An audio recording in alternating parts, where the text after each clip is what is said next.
Hey there, and welcome to JSA TV and JSA Podcast, the newsroom for telecom and data center professionals. I'm Dean Perrine of JSA, and joining me today is Mr. Mario Calderone. Mario is the VP of Real Estate at Serverfarm. Mario, welcome always to JSA TV. Nice to see you, Dean. It's Thank great you. to see.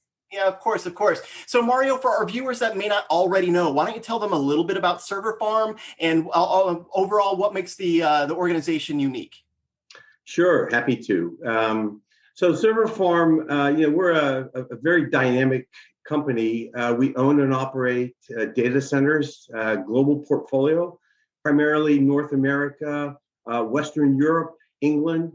So we go where our customers want to be, and we service a global clientele of very dynamic enterprise customers. And I think the thing that really differentiates Serverfarm from many other companies is that we are really as much an operations company as we are a real estate ownership company. So I think that's really the key differentiator of Serverfarm. We're really well known now as a very strong operations company in this business, to the point where our operations strength has led us to other real estate opportunities around the world. I love it. I love it. It seems like expansion is the name of the game for you folks lately, because that is really kind of what we want to talk about a little bit more today. Can you tell us a little bit about the new data center there in Atlanta? Yeah, so Dean, honestly, it's not a new data center for us. We actually acquired this data center about 3.5 years ago.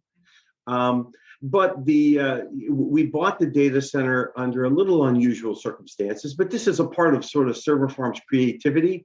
We'll take many avenues to get to the end game that we're looking for, which is to become the operator, an owner and operator of a data center with quality enterprise customers. You folks talk a lot about data center management as a service. Is that really what that arrangement is with this entity in Atlanta? Yes, it's a good example of what Serverfarm does really, really well.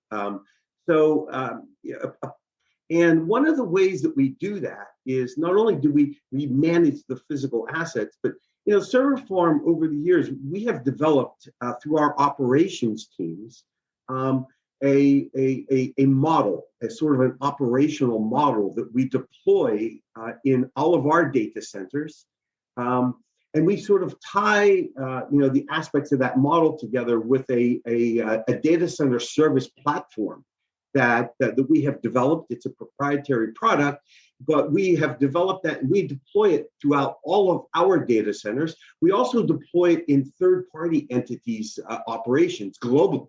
So Serverfarm, we typically will step into situations where either an enterprise has built and owns or has leased, as it was in Atlanta, a data center that they simply don't utilize much of it.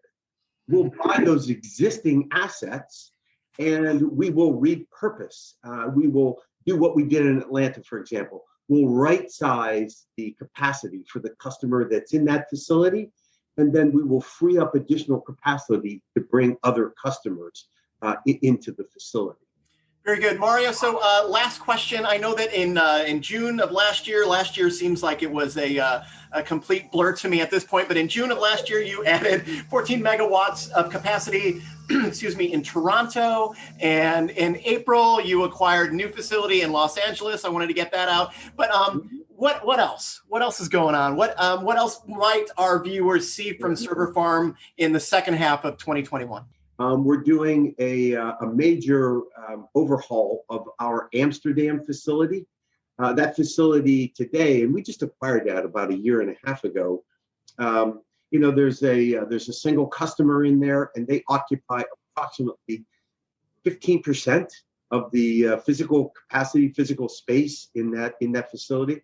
So we're out now increasing our utility service to that facility. That will allow us to add an additional 11 megawatts capacity in that building.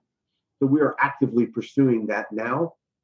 Our London facility, we're increasing the utility capacity there because we can build an additional 5 to 7 megawatts of capacity in London. We're exploring some other acquisition candidates in the London marketplace also. But Mario, for our viewers that want to know more about Serverfarm, where should they go? Yeah, you can go to serverfarmllc.com, and we've got a great website. Tell you all about our platform, our locations, our operations model, our in-command service platform. So you get a lot of information from the website. And if you have not already had a chance to listen, be sure to download the first 3 episodes of Serverfarm's podcast, The Future of Data Centers. You can download that at serverfarmllc.com/podcast, where influencers, journalists, and Serverfarm experts explore the industry's most pressing topics in this unique mini-series podcast. So thanks again for joining me today, Mario, and thank you, viewers, for watching JSA TV. We'll see you soon. My pleasure.